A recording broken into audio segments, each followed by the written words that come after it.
ನಮಸ್ಕಾರ ಎಲ್ಲರಿಗೂ. ಕನ್ನಡದ ಮೇರು ನಟಿ ಲೀಲಾವತಿ ಅಮ್ಮನವರು ವಿಧಿವಶರಾಗಿ 1 ವರ್ಷ ಕೂಡ ಕಳೆದು ಹೋಯಿತು. ಅದೇ ರೀತಿ ಲೀಲಾವತಿ ಅಮ್ಮನವರ ಮನೆ ಯಾವ ರೀತಿ ಇದೆ, ಅದೇ ರೀತಿ ಲೀಲಾವತಿ ಅವರ ಮನೆ ಎಲ್ಲಿದೆ ಅಂತ ಹೇಳ್ಬಿಟ್ಟು ಇವಾಗ ನಾವು ನೋಡೋಣ. ಇದಿರೋದು ಸೊಲ್ಲದೇವನಹಳ್ಳಿ ಹತ್ರ, ನೆಲಮಂಗಲ ತಾಲೂಕು ಬರುತ್ತೆ.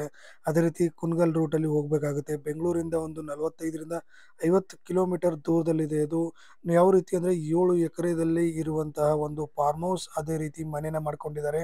ತುಂಬ ಚೆನ್ನಾಗಿದೆ ಅಂತಲೇ ಹೇಳ್ಬೋದು. ನೋಡ್ತಾ ಇರ್ಬೋದು ನೀವು ಯಾವ ರೀತಿ ಶೋ ಗಿಡಗಳನ್ನ ಹಾಕಿದ್ದಾರೆ. ಅದೇ ರೀತಿ ಇದು ಯಾವ ರೀತಿ ಅಂದರೆ ಒಂದು ಕಾಡು ಬೆಟ್ಟಗಳ ನಡುವೆ ಇರುವಂತಹ ಒಂದು ಮನೆ ಥರ ಇತ್ತು 25 ವರ್ಷಗಳ ಹಿಂದೆ ಖರೀದಿಸುವಾಗ. ಒಂದೇ ಸಮನಾದ ನೆಲದಲ್ಲಿ ಇಲ್ಲ, ಏರು ದಿಣ್ಣೆ ಎಲ್ಲ ಕೂಡ ಇರುವಂಥದ್ದು. ಇವಾಗ ಸದ್ಯಕ್ಕೆ ಈ ಮನೆಯಲ್ಲಿ ಇರುವಂಥವ್ರು ವಿನೋದ್ ರಾಜ್ ಅವರು. ಇವರು ಒಬ್ಬ ದೊಡ್ಡ ನಟ ಅಂತಾನೆ ಹೇಳ್ಬೋದು. ಅದೇ ರೀತಿ ಡ್ಯಾನ್ಸರ್ ಕೂಡ ಆಗಿದ್ರು. ಇವಾಗ ಫಾರ್ಮ್ ಹೌಸ್ನ ನೋಡಿಕೊಂಡು ಇದನ್ನ ನೋಡಿಕೊಂಡು ಅದೇ ರೀತಿ ಲೀಲಾವತಿ ಅಮ್ಮನವರ ರೀಸೆಂಟ್ ಆಗಿ ಅವರ ಸಮಾಧಿನೂ ಕೂಡ ರಚನೆ ಮಾಡಿದ್ದಾರೆ. ಇದು ಎದುರುಗಡೆನೆ ಇರುವಂಥದ್ದು. ಇವಾಗ ನೀವೇನ್ ನೋಡ್ತಾ ಇದ್ದೀರಾ ಅವರ ಮನೆ, ಅದೇ ರೀತಿ ಅವರ ಕಾರ್ ಶೆಡ್ ಕೂಡ ಇದೆ. ಇವಾಗ ಮನೆ ಹತ್ರ ಇರೋದು 3ರಿಂದ 4 ಕಾರ್ ಇದೆ ಅಂತಾನೆ ಹೇಳ್ಬೋದು. ಇದು ಕೋಟಿ ಕೋಟಿ ಬೆಲೆ ಬಾಳುವಂತಹ ಮನೆ. ಅದೇ ರೀತಿ ಒಂದು ಫಾರ್ಮ್ ಹೌಸ್, ಅದೇ ರೀತಿ ಒಂದು ಏನಂತಾರೆ ಅದು ಒಂದು ನೇಚರ್ಗಳ ನಡುವೆ ಇರುವಂಥದ್ದು. ನೇಚರ್ ಅಂದ್ರೆ ಅಥವಾ ಫಾರ್ಮ್ ಹೌಸು, ಅದೇ ರೀತಿ ಕೃಷಿ ಮಾಡೋದು ಅಂದ್ರೆ ಲೀಲಾವತಿ ಅಮ್ಮನವ್ರಿಗೆ, ಅದೇ ರೀತಿ ವಿನೋದ್ ರಾಜ್ ಅವ್ರಿಗೆ ತುಂಬಾನೇ ಇಷ್ಟ. ಅದಕ್ಕೆ ಬೆಂಗಳೂರಿನಿಂದ ತುಂಬಾ ದೂರ ಬಂದು ಈ ರೀತಿ ಗಿಡಗಳನ್ನ ನೆಟ್ಟಿದ್ದಾರೆ. ಇವರು ತಗೊಂಡಾಗ ಯಾವುದೇ ರೀತಿಯ ಗಿಡ ಮರಗಳು ಯಾವುದೇ ರೀತಿ ಇರಲಿಲ್ಲ.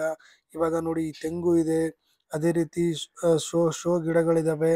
ಅದೇ ರೀತಿ ಎಲ್ಲಾ ತರದ ಮರಗಳನ್ನ ಇಲ್ಲಿ ಹಾಕಿದ್ದಾರೆ. ನೀವು ನೋಡ್ತಾ ಇರ್ಬೋದು. ಹೋಗೋ ದಾರಿಲಿ ಈ ರೀತಿ ಇದೆ. ಅದೇ ರೀತಿ ಏನು ಅಂದ್ರೆ ಹನಿ ನೀರಾವರಿ ಪದ್ಧತಿ ಕೂಡ ಮಾಡಿದ್ದಾರೆ. ಎಲ್ಲಾ ಕಡೆಗೂ ನೀರು ಹೋಗುತ್ತೆ. ಅದೇ ರೀತಿ ಇನ್ನೊಂದೇನಪ್ಪಾ ಅಂದ್ರೆ ಇದು ಇಳ್ಕಲಿಗೆ ಇರೋದ್ರಿಂದ ನೀರು ಬಂದು ಒಂದೇ ಕಡೆ ಶೇಖರಣೆ ಆಗ್ಲಿ ಅನ್ನೋ ಕಾರಣಕ್ಕಿಂತ ಒಂದು ಹೊಂಡನ ಮಾಡಿದ್ದಾರೆ. ಮೇಲ್ಗಡೆಯಿಂದ ಎಲ್ಲಿಂದ ನೀರೆಲ್ಲ ಬರುತ್ತಲ್ಲ ಅದೆಲ್ಲ ಶೇಖರಣೆ ಆಗಿ ಕೆಳಗಡೆ ಒಂದ್ ಕಡೆ ಬರುತ್ತೆ. ಅಲ್ಲಿಂದ ಮತ್ತೆ ನೀರನ್ನ ಜಗಿಸ್ಬಿಟ್ಟು ಗಿಡ ಮರಗಳಿಗೆ ಹಾಕುವಂತ ಪ್ಲಾನ್ ಕೂಡ ಮಾಡಿದ್ದಾರೆ. ತುಂಬಾ ಚೆನ್ನಾಗಿ ಅಚ್ಚುಕಟ್ಟಾಗಿ ಪ್ಲಾನ್ ಮಾಡಿರುವಂತಹ ಮನೆ ಅಂತಾನೆ ಹೇಳ್ಬೋದು. ಇವಾಗ 4-5 ನಾಯಿಗಳು ಇದೆ ಅವ್ರ ಮನೇಲಿ. ಹೋಗೋಕ್ಕೂ ಮುಂಚೆ ಹುಷಾರಾಗಿ ಹೋಗ್ಬೇಕು, ಇಲ್ಲ ಅಂದ್ರೆ ಹಿಡ್ಕೊಂಡ್ಬಿಡುತ್ತೆ. ಇದೇ ನೋಡಿ ಅವರ ಮನೆ. ಇವಾಗ ಏನ್ ನೋಡ್ತಾ ಇದ್ರಲ್ಲ, ಇದು ಸದ್ಯಕ್ಕೆ ವಿನೋದ್ ರಾಜ್ ಅವರು ಇರುವಂತಹ ಮನೆ. ಅದೇ ರೀತಿ ಅವರ ಮನೆ ಬಂದ್ಬಿಟ್ಟು ತಮಿಳುನಾಡಲ್ಲೂ ಕೂಡ ಇದೆ. ಚೆನ್ನೈಯಲ್ಲಿ ತುಂಬಾ 2-3 ಮನೆಗಳಿದಾವೆ. ಅದೇ ರೀತಿ ಇಲ್ಲಿ ಮನೆಗಳಿದಾವೆ.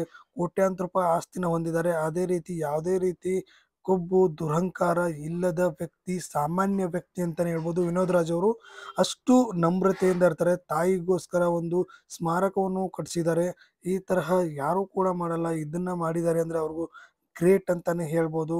ಒಬ್ಬ ತಾಯಿಗೆ ತಕ್ಕ ಮಗ ಅಂತ ಏನ್ ಹೇಳ್ತೀವಿ, ಅದಕ್ಕೆ ಹೆಸರು ಕರೆಕ್ಟಾಗಿ ಸೂಟ್ ಆಗೋದು ಅಂದ್ರೆ ನಮ್ಮ ವಿನೋದ್ ರಾಜ್ ಅವರಿಗೆ. ಇವರಿಗೆ ಒಳ್ಳೇದಾಗ್ಲಿ ಅಂತ ತಿಳಿಸ್ತಾ, ಇದು ಕೋಟಿ ರೂಪಾಯಿ ಮನೆ. ಇದಿರೋದು ಎಲ್ಲಪ್ಪ ಅಂದ್ರೆ ನೆಲಮಂಗಲದಿಂದ ಹೋಗ್ತಾ ಕುನಗಲ್ ರೂಟಲ್ಲಿ ಇರೋದು, ಸೊಲ್ಲದೇವನಹಳ್ಳಿ ಹತ್ರ. ನೀವೇನಾದ್ರೂ ಹೋದ್ರೆ ಈ ಒಂದು ಸ್ಮಾರಕಕ್ಕೆ ವಿಸಿಟ್ ಮಾಡಿ, ತುಂಬಾ ಚೆನ್ನಾಗಿದೆ.